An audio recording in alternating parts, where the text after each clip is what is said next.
Hey everybody, it's Rob. Happy New Year.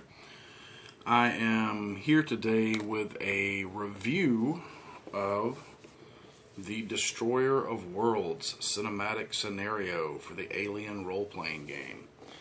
Nice box set that comes with a lot of stuff. I actually have an unboxing video on this that shows everything that comes in it. Feel free to look at that in the playlist. I recently finished running this rather large scenario for my Sunday group, and they meet every other week and play. And I am here to give you my thoughts on it, and I'm going to cover my views on it from the production side, some of the writing, and the overall adventure layout, and how me and my group felt about it after playing.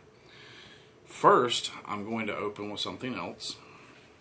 Like a lot of people, I grabbed the Alien starter set when it came out because I mean it's a great deal. I mean, you get all of the stuff in it to play cinematic scenarios. The only thing you don't get is, like, you know, some of the background fluff, the ship creation, planet creation, character creation, because you don't need any of that for cinematic scenarios. So all of your rules are in this 104-page softcover book, which I actually find that I use more than anything else because it's easier to just flip to the rules and you don't have to dig through all the fluff to get to everything.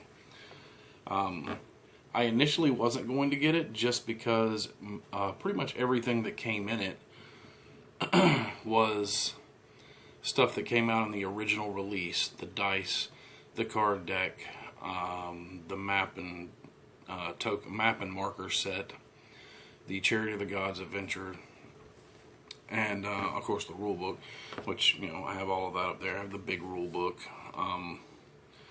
but I ended up getting it because I wanted the small rule book. The extra dice, you know, they're $20 a piece, so that's $40 right there. The starter set was $50. It's just too good of a deal to pass up. So I did get it, and I had an issue with it that I've seen some other people have online too, and that is, I'm going to show you the binding is coming away from the cover.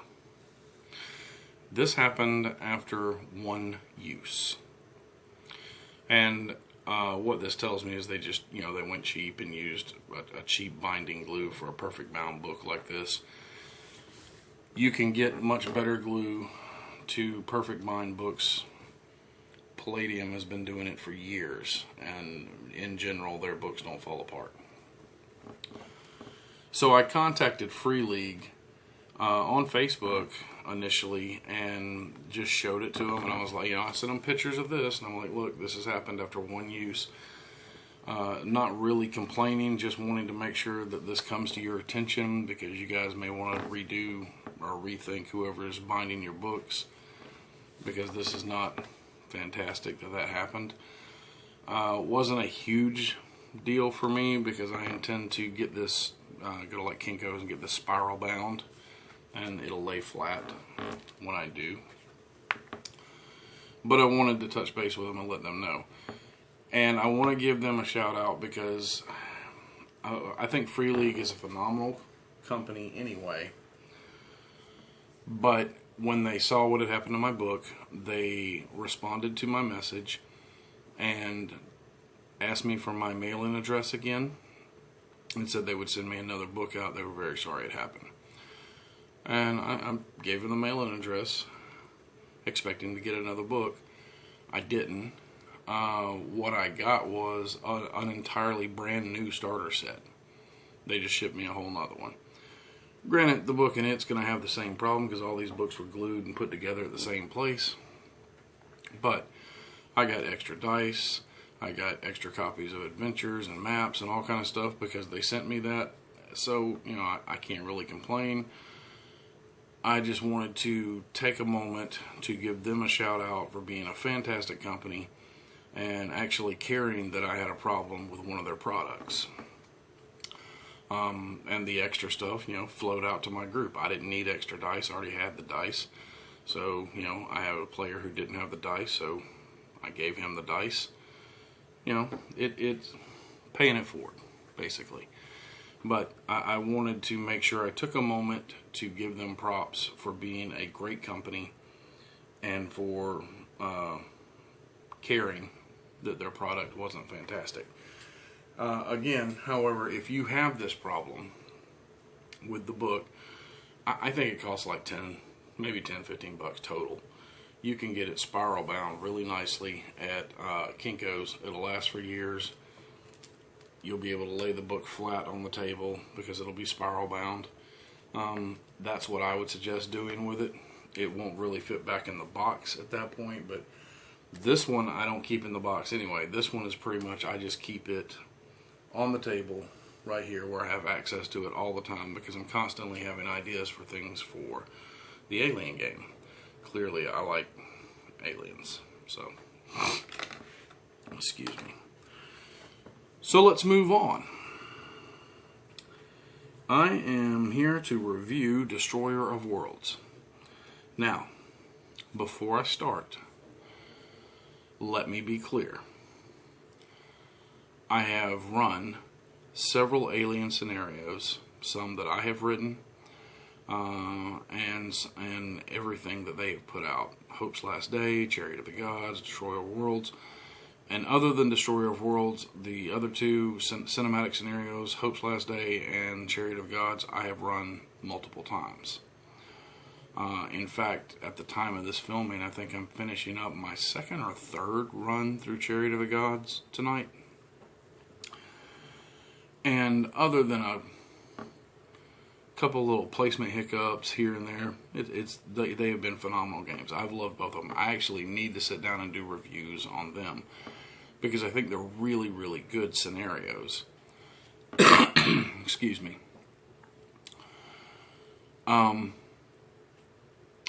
But Destroyer of Worlds is a big scenario. Comes in a big box that I showed you. Has a lot of stuff in it. And I'm going to go over some of this stuff. I want everyone to be aware that I love the cinematic scenarios they've done before. I love the game as it is. There are a couple of issues with panic that I have addressed in another video that will be going up. But it was something that I easily house ruled and made work for my group. This is still like in my top 2 favorite role-playing games. This review of this particular scenario, on the other hand, is not going to be super favorable. So I'll just go ahead and get that out there. There were production quality issues, most of which can be fixed and probably will be fixed in future printings. I pre-ordered this, so I got it early before it hit the regular retail market. So I know that mine was in the first print run they did. And there are some things that really just needed to be addressed as far as the quality of this particular print run. And I hope that they handle that in the future. And then there are some other things that I'll address as we go through. But one thing that I try to do on this channel is I try to give you an honest view of a gaming product, whether it's good or bad. Most of the stuff has been relatively good, but if I find something that I don't like, I try to be honest with you and let you know what I don't like. And sometimes the thing I don't like may not matter to you at all. Because, you know, your mileage may vary. It depends on you and your group. I'm just giving you things from my point of view so that you have that information to go forward with. And again, a lot of it is based on my opinion. The quality production stuff, that's not based on my opinion. I'm going to show you some glaring issues with that. So, in the very beginning, let's start with that. Let's set the stage. You are on a planet, Curious or something. There's a space station that's tethered to the planet, to a military base at the bottom called Fort Nebraska. And there's a space elevator that rides back and forth. And then there's a big colony around Fort Nebraska. And beneath Fort Nebraska, there is a secret bioweapons facility run by Weyland-Yutani, and you guessed it, they're doing shit they shouldn't do. So all of that being said, that's kind of a cool intro to the story. You are being called in. You're a group of Marines that are being put together. About half of you have never worked together before. The other half have. But you're being put together to become Charlie Team and take on a special mission because there are 4 Marines that have left the medical facility and they've gone AWOL. Now, most of the Marines and most of the population has already evacuated this place because the UPP is invading this sector of space, and they are anticipating that they will eventually make landfall here and try to take this planet. And it's going to be a point of contention because you're going to have insurgents to deal with and so on and so forth. So before we go any further into this, if you have not played but do intend to play Destroyer of Worlds, or you think you might play Destroyer of Worlds, I would advise you not to watch the rest of this video because it's going to be packed with spoilers. And I don't want to ruin anything for anybody. So if there's a chance you're going to play it, go on, get it. Alright, now that they're gone, everybody else who is either just interested in hearing me ramble for a while, or you want to hear about the spoilers that are going to happen in this, let's get started. The what's going on, Mother section of the game, or what's the story, Mother, which is the blurb that you kind of read out to your players in the beginning to set the stage, where they find out that they're AWOL Marines, so on and so forth. It tells you in that blurb, because you have cards for each of the Marines that has gone AWOL, and you need to go hunt them down. They have stolen material, information that the military, the Marines are scared they're going to use to turn over to the UPP. So you are tasked with hunting them down. And it tells you in the What's the Story Mother section, hand these cards to your players. Well, I'm here to tell you, do not do that. That is a mistake. Part of it was my fault because when I initially looked at the cards and sleeved them, I was like, oh, okay, they got stats on the back. That's cool. Big deal. So I handed the cards out to my players, and the first one they picked up was Reese. And then they flipped Reese's card over. Reese's card, stats are all 0, health is 0, skills are 0, talent is pushing up daisies. Signature item, folded printout of a breakup letter from a high school girlfriend. Gear is not available, and personal agenda is, why are you still reading this? He's dead. That is a huge potential spoiler that they should not find out until they reach the Marshall station in the adventure. As far as they know, they should still anticipate all of these guys to be alive. Not only is he dead, but he's dead because he had a chest burster that popped out. My players went on and played like they didn't know that, but I would suggest if you get to that point, you just show the cards above the screen. You don't hand the cards to the players, because that is a piss poor production thing to put that on the back of a card and then tell the GM to hand the card to the players. It's going to immediately spoil part of the adventure. Not very well thought out. Also, when they find him, his body is in cell 4 in the Marshall station, and when they go into the cell block, they go in a door, and he is all the way down a hallway that then turns to the right and dead ends. So there's no other way in or out. The chest burster that popped out of him has cocooned itself and then, is forming into a bigger chest burster, but it's doing it on the ceiling, and the book suggests that it's right above the door when they walk in. So, unless the ceiling is really high, which I guess you could explain that, and say it's a really high ceiling in this cell block, how they walked into a regular room and did not notice this cocoon above them that is so big it has a human-sized xenomorph in it, because he drops out after they discover Reese is dead, blocking the exit, and they have to deal with him to get out of there. Maybe if the ceiling's really high, he's way up there and they don't notice him walking in. But then when they're looking at Reese's body, then they supposedly feel the stuff drip on their shoulders. Well, why would it drip on their shoulders? They're all the way down the hallway, and you just told me that the cocoon was way back over here by the door. There are some logistics that were not worked out real well there, in my opinion. And I'm not sure if that's between the writer or whoever did the maps or whatever. But there's just a couple that's just something that doesn't make sense. This is just piss poor design. So moving on.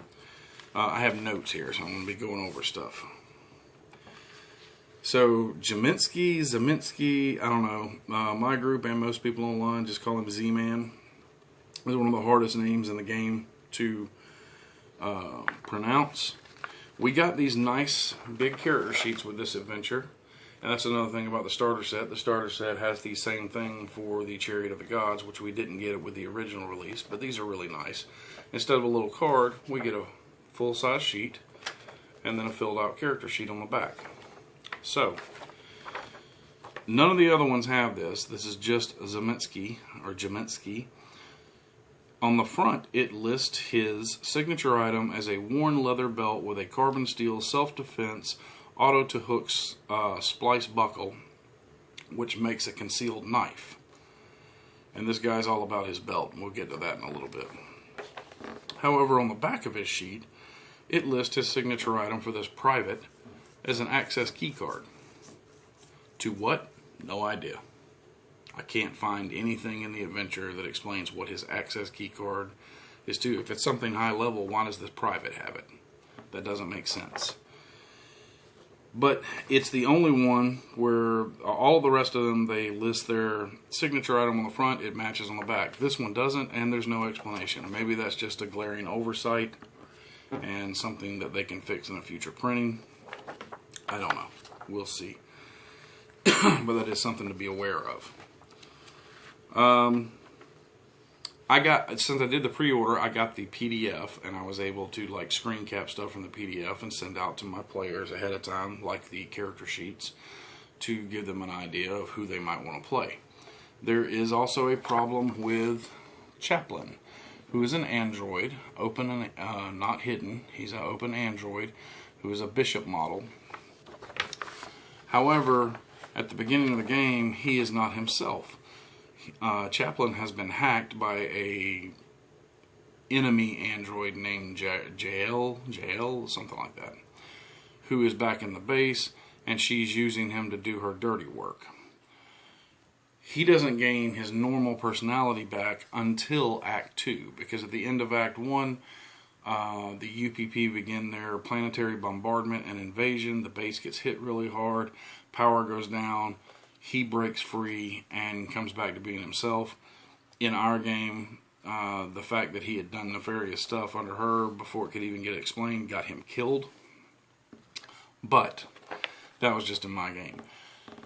Each of the characters comes with a nice little blurb right here that gives them kind of a backstory detail for you to play off of. However, on Chaplain's, about right here down, it starts telling you about Jael. It starts telling you about the fact that he is not himself, all the information that Jael has, Project Life Force, a series of unsanctioned biotests taking place on sublevel 3 of Fort Nebraska, all kinds of stuff about Eckford and everything else that the player should not know at the beginning. Once he's severed ties with Jael, then he would know what she knew, and he could pass this information along to the other players. So unless you just want to let all your players read this, have the information so that it's not a surprise later, and pretend that they don't know, I find that's hard for a lot of players to do, so I actually had to crop about half of his information out to send it out for them to choose who to play. Again, piss poor design to put that much information in here. And it's not like they didn't realize that, because Mason, who is a gunnery sergeant in the game, nothing wrong with the character sheet for Mason specifically, but Mason has actually encountered a xenomorph before. And on a previous mission, before this takes place, and to relate that information to Mason's character and what she knows going into it, or he, whoever's playing it, they gave you a separate handout. And you hand this to the person playing Mason. Let them read it so that they know what specifically they're supposed to know, but they didn't know it ahead of time before picking characters. That should have been done with Chaplain's character. The fact that it was put on the front of the character sheet is just bad. That's bad. No, it wasn't that big of a deal extra work-wise to crop it out and get rid of it, but it was just poor design. It's information that should not be there. Let's see. There, like I said, Chaplain has too much information. These are just some of the glaring production issues. Now, on the other side, this set comes with beautiful, I guess that's upside down, beautiful maps. Tons and tons of really cool maps. There's more in the box. There's a big poster map that has a full layout of Fort Nebraska. There's a lot of really good maps here, and yes, they're useful for the adventure, but they're also useful if, for instance, I wanted to have an insurgent compound somewhere else in another game that I'm writing, or I needed a secret facility somewhere. I could use this map, and I already have a layout for it. There's maps for the hospital, the Marshall Station, all kinds of stuff in there to use. That stuff is phenomenal, as always. So far, the book is held together pretty well. Speaking of the other maps, here is the medical facility map that they give you. Then you have the Marshall Station on the other side of it. You have a bar. I have Oblivion. And you even have a map for the oil refinery. And these are all just player handout maps, extra maps that you get, because like I said, you have the big poster map that has all of Fort Nebraska on it. So far, I haven't had an issue with the binding on the book that comes in it. Now, this is the book that has the adventure, and it, like I said, this one clocks in at 88 pages, which is a big adventure for a cinematic adventure. It is a big-ass adventure. It is way bigger than Chariot of the Gods. There's a lot to do. There's a lot of places for the PCs to go. There's a lot for them to explore. There are tons of NPCs for them to interact with. There are also a lot of factions working against the PCs. You've got insurgents in the city. You possibly have Weyland-Yutani. You have their own military working against them. You have the UPP working against them. You have the aliens working against them. And when I say aliens, this damn adventure has pretty much every version of the aliens, all the way from Black Goo to a queen. And then you also have, towards the end, around Act 3, you have a completely unknown faction that you never actually reveal that gets involved, and at that point they literally are in hell. All of this sounds really awesome, but because of the speed that the story advances, it becomes a bit of a problem. The adventure, like I said, I can't say it enough. This adventure is too big. This adventure, in my opinion, is too big. It could have been broken into like 2, maybe even 3, but definitely 2 different cinematic scenarios, and kind of run like a cinematic campaign, basically. There's just so much going on. We spent a lot of time, and we spent a lot of time in actual gameplay. And there's probably 40 to 50% of possible things for them to interact with and investigate that they never got around to, or places they never got to go because of the way the story was advancing. So if I did run it again, I have plenty of other things to throw at the players. But I don't know, in my opinion, the way the story's advancing, because you're having to hunt these guys down in the middle of an invasion, and then aliens are running amok, there's just not time to take in everything. And it's sad, because I will say this, I like Mr. Gaska's work, who wrote this. Andrew Gaska wrote this. I assume he wrote Hope's Last Day. I know he wrote Chariot of the Gods, which I really enjoyed. It's a really fantastic adventure. A lot of the subplot stuff and things that are going on, if you even take the bigger stories and break them down, it's really well written and fantastic storyline, and there's really interesting NPCs. There's just so much of it going on in this time frame that you're playing, it makes it really hard to get to everything. So enough about that. I'm not going to keep going on about that. Another thing that is just, this was about the NPCs, and I'm talking specifically about the Marine unit that you were playing going in, not all the other NPCs that you meet. Let's go back to Z-Man. First of all, he's a private first class. His backstory blurb is, assigned to the mission support team, you're a rifleman first and a vehicle operator second. People annoy you. They never pronounce your name right, but now you've stopped caring. If pushed too far, you'll show them the belt. The belt you use for everything from killing vermin to fishing keys out of a sewer grate. You'll put it under a jerk's nose and ask them if they can smell it. If they say yes, you'll work things out.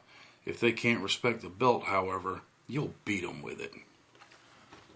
Is that written by a 14-year-old wrestling fan? Because that's stupid. That doesn't fit any of the other characters at all.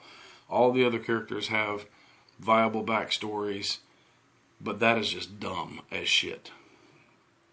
And the whole thing with him, he was laughable. Everybody at the table made fun of him the entire time, even when he was last to be chosen, had to be chosen as a character to play. The character playing him just kind of refused to use the belt as much as possible because it was stupid. It just doesn't make any sense for somebody this immature, this much of a wild card, to be put into a group that's on a mission of this much importance. It's just a bad written character, a poorly written character. And I'm not attacking all of the characters, but that one, he's bad. And no one that I have shared this game with has enjoyed it, other than he is something to make fun of. So I guess maybe if you want him there for comic relief, but excuse me, he's not somebody that they're going to take seriously. So, like I said, there's a timeline that things are going on in the game, and you advance that with mandatory events and optional events that you're running that are in there. And like I said, they're all really well written, but there's a lot to it. And at no point does it ever feel like there's a chance to just rest. You basically have to force an option like that into the story. And resting is important because that's how you deal with getting rid of some stress. And if you don't deal with getting rid of some stress, then you're just going to have panic cascade issues. The game literally just becomes a nightmare, and I understand that a lot of people going into it will assume, well, you're in hell, you're in a combat zone, it is a nightmare. Yeah, I get that. But the way it's written, it's also not fun. This adventure is just not fun. It starts out fun, but it definitely loses it because they keep trying to pile drive home how horrible everything around you is. And essentially, what you come to find out is that all of this shit that you do, none of these decisions mean anything.